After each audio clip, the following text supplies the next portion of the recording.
Hello बच्चों, कैसे हैं आप सब। मैं हूँ श्रुति अजमेरा और मैं स्वागत करती हूँ आपका इजी शिक्षा में।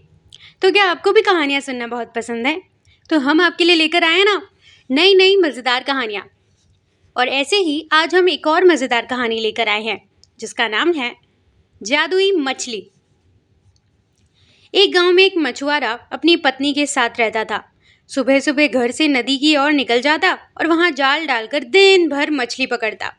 शाम तक जितनी मछली पकड़ पाता उसे बेचकर जो पैसे मिलते उन पैसों से अपना घर चलाता था।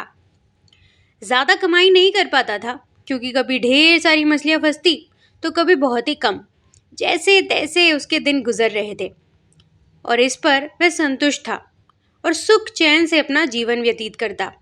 लेकिन उसकी पत्नी बहुत लालची थी। चाहे उसका पति कितने भी पैसे घर लेकर आए वो कभी खुशी नहीं होती थी। रोज उसे सुनाती थी।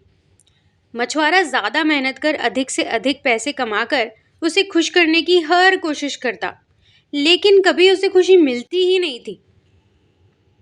एक सुबह जब मछुआरा उठा तो उसका शरीर बुखार से तप रहा था, लेकिन पत्नी के डर से फिर भी वो जाल लेकर नदी के दिन चला गया।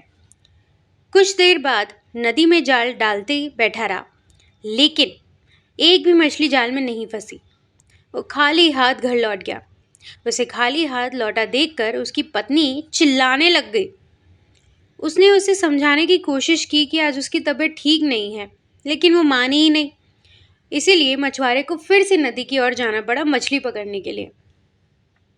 अब बुखार था, लेकिन फिर भी वो नदी में जाल डालकर बैठ गया। बहुत देर तक जाल डालने के बाद भी उसे एक भी मछली नहीं मिली। अब वो निराश होकर लौटने का मन बना चुका था। तभी उसे जाल में कुछ भारी सा लगने लगा। अब वो खुश हो गया कि शायद कुछ बड़ी मछली मिल गई हो। जल्दी जल्दी उसने जाल खींचा और उसमें से एक सुनहरी मछली फंसी हुई थी। मछुआरे ने इतनी सुंदर मछली पहली बार देखी थी और वो उसे हाथ में लेकर निहारने लगा। तभी वो मछली बोल पड़ी, मछुआरे भाई, मैं इस नदी की रानी हूँ। मुझ पर दया करो, मुझे छोड़ दो। तुम मुझे छोड़ दोगे तो मैं तुम्हारी हर इच्छा पूरी करूंगी। मछुआरे को मछली पर दया आ गई। उसने वापस नदी में पानी में छोड़ दिया और घर वापस आ गया। अब घर पर पत्नी ने फिर से उसे खाली हाथ देखा और वो चिल्लाने लग गई। अब मछुआरे ने किसी तरह उसे शांत कर सुनहरी मछली की बात बताई। अब ये सब जानकर उसकी पत्नी भड़क गई कि जब जादुई मछली हर इच्छा पूरी करने को तैयार थी तो तुमने कुछ मांगा क्यों नहीं। अब उसने जबरदस्ती मछुआरे को फिर से नदी पे भेजा ताकि वो जादुई मछली से कुछ खाने पीने का सामान मांग कर आए। मछुआरा नदी पर पहुंचा और किनारे खड़ा होकर जोर से चिल्लाया, मछली रानी, बाहर तो आओ, मेरी एक विनती सुन लो। कुछ ही देर बाद नदी के पानी में थोड़ी हलचल हुई और सुनहरी जादुई मछली पानी के ऊपर आ गई। क्या बात है मछुआरे भाई, मुझे क्यों बुलाया? मछली रानी, आज घर पर खाने का कुछ भी सामान नहीं है। मैं और मेरी पत्नी दोनों भूखे हैं। क्या तुम मुझे खाने का कुछ सामान दे सकती हो? मछुआरे ने बोला, क्यों नहीं, तुम अपने घर पहुंचो, वहां खाने का सारा सामान पहुंच जाएगा। अब मछुआरा फिर से वापस घर गया। जब वो घर पहुंचा तो उसने देखा कि दरवाजे पर खाने पीने की ढेर सारी चीजें रखी हुई थी। उसने आवाज लगाकर अपनी पत्नी को बुलाया और वो सारी चीजें दिखाई। उसकी पत्नी खुश हो गई।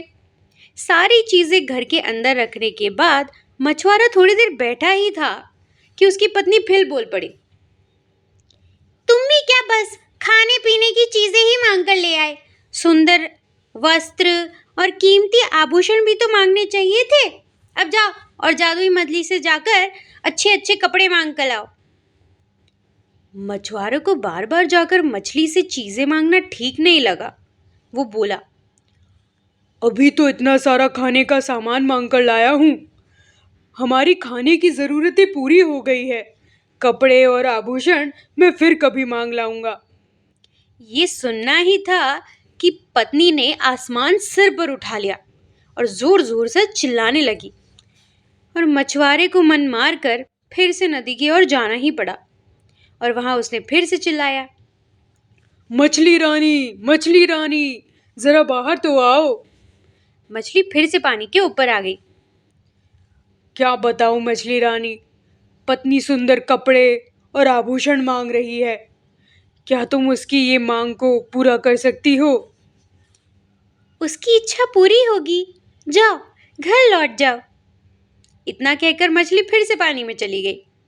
अब जब मछुआरा घर पहुंचा तो उसने देखा कि पत्नी ने नए कपड़े और आभूषण पहन रखे थे और वो मछुआरे को देखकर ही खुश हो गई। अपने नए कपड़े और आभूषण दिखाते हुए बोली, सुनो जी, मैं इन कपड़ों और आभूषण में किसी रानी से कम नहीं लग रही हूँ। क्या ऐसी झोपड़ी में रहना मुझे अच्छा लगता है? तुम ऐसा करो, कल सुबह जाओ और जादुई मछली से एक महल मांग लो।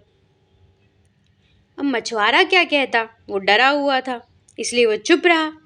और अगली सुबह अपनी पत्नी ने उसे उठाया और जादुई मछली के पास भेज दिया। नदी के किनारे खड़े होकर मछुआरे ने फिर से मछली को बुलाया, मछली रानी, जरा बाहर तो आओ। मछली रानी, मेरी पत्नी ने पूरा जीवन गरीबी में व्यतीत किया है। वर्षों से झोपड़ी में रहते रहते उसने बहुत दुख झेले हैं। क्या तुम उसके रहने के लिए एक महल बना सकती हो? उसकी ये इच्छा भी पूरी होगी। ये कहकर मछली फिर से पानी में चली गई। जब मछुआरा घर पहुंचा तो देखा कि उसकी झोपड़ी के स्थान पर एक बहुत ही बड़ा महल खड़ा हुआ था और अंदर जाने पर उसने देखा कि उसकी पत्नी सज धज कर बैठी हुई थी। अब वो बहुत ही खुश थी, तो वो बोली, महल तो रानी जैसा मिल गया है, लेकिन बिना नौकर के, सुख सुविधा के, सारे सामान के रानी होने का क्या फायदा? कल तुम मछली से नौकर मांग कर लाओ। मछुआरे ने पत्नी को बहुत समझाने की कोशिश की, लेकिन पत्नी मानी ही नहीं। अगले दिन फिर मछुआरा जादुई मछली से नौकर, चाकर और सुख सुविधा के सारे सामान मांग लिए। घर आकर उसने देखा अपनी पत्नी सोने के पलंग पर आराम करती हुई दिखी और नौकर चाकर उसकी सेवा में लगे हुए थे। उसकी पत्नी बहुत खुश थी। कुछ दिन बड़े मज़े से काटे, लेकिन फिर उसके मन में एक नई इच्छा ने जन्म लिया। वो कहने लगी, मैं इस महल की रानी तो बन गई, लेकिन अब मैं इस पूरी पृथ्वी की रानी बनना चाहती हूँ। जाओ जादुई मंगली से कहो कि मुझे इस पृथ्वी की रानी बना दे। मछुआरा अपनी पत्नी को रोज रोज की इच्छाओं से तंग आ चुका था और इस बार बहुत ज्यादा हो चुका था। उसने मछली के पास जाने से मना कर दिया। उसकी पत्नी बहुत लड़ने लगी। इस पर जब भी मछुआरा तैयार नहीं हुआ तो उसने उसे महल से ही निकाल दिया। दुखी मछुआरा फिर से नदी पर गया और जादुई मछली को पुकारने लगा, मछली रानी, जरा बाहर तो आओ। क्या बात है? अब तुम्हारी पत्नी की क्या इच्छा है? अब तक मैं हर बार अपनी पत्नी की इच्छा लेकर तुम्हारे पास आया हूँ, लेकिन इस बार मैं अपनी इच्छा लेकर आया हूँ। कहो, क्या चाहते हो? मैं चाहता हूँ कि अब तक तुमने हमें जो कुछ भी दिया है वो सब वापस ले लो। एक बात मुझे समझ आ गई है, इच्छाओं का कोई अंत ही नहीं है। तुम जितना देती रहोगी मेरी पत्नी उतना मांगती रहेगी, वो कभी खुशी नहीं होती है। तुम्हारी ये इच्छा भी पूरी हो। अब मछुआरा जब घर पहुंचा तो महल गायब हो चुका था। उसकी जगह झोपड़ी आ गई।